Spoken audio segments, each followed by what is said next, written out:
নমস্কাৰ বন্ধু বান্ধৱীসকল, মই ৰঞ্জনা সোণোৱালে। মই অন্য এটা ভিডিঅ'লৈ আপোনালোকক স্বাগতম জনাইছোঁ। আজি বনাবলৈ লৈছোঁ এয়া ঘৰৰে ভাতকেৰেলা আলু ভাজি বনাবলৈ লৈছোঁ।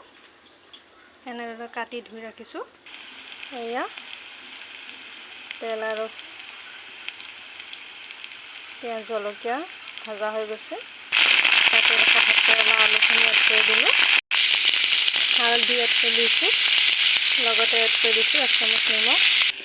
এয়া ভাতকেৰেলা আলু ভাজি হৈ গৈছে। এতিয়া কাঢ়ি ৰাখিম। আৰু আজি বনাম এয়া ৰঙালাওৰ আগ, লগতে আলু কাটি বাছি ধুই ৰেডি কৰি ৰাখিছোঁ। এইফালে তেল গৰম হ'ব দি পিঁয়াজ জলকীয়া তেজপাত ভাজি ৰাখিছোঁ। এতিয়া ৰঙালাও আগ আৰু কাটি ৰখা আলুখিনি এড কৰি দিম।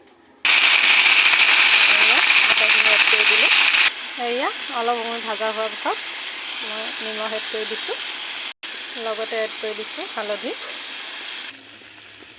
নিমখ হালধি এড কৰি এয়া পানী এড কৰি দিলোঁ অলপমান। এতিয়া ভালদৰে উতল অহালৈকে ঢাকি ৰাখিম। এয়া দেখিছে নহয়, সম্পূৰ্ণ উতল আহিছে আঞ্জাখন।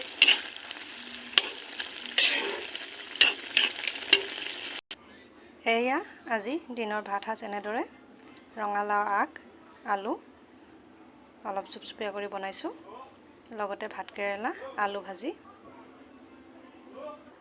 ভিডিঅ'টো কেনেকুৱা পালে জনাবলৈ নাপাহৰিব। আগলৈ আকৌ লগ পাম অন্য ভিডিঅ'ত।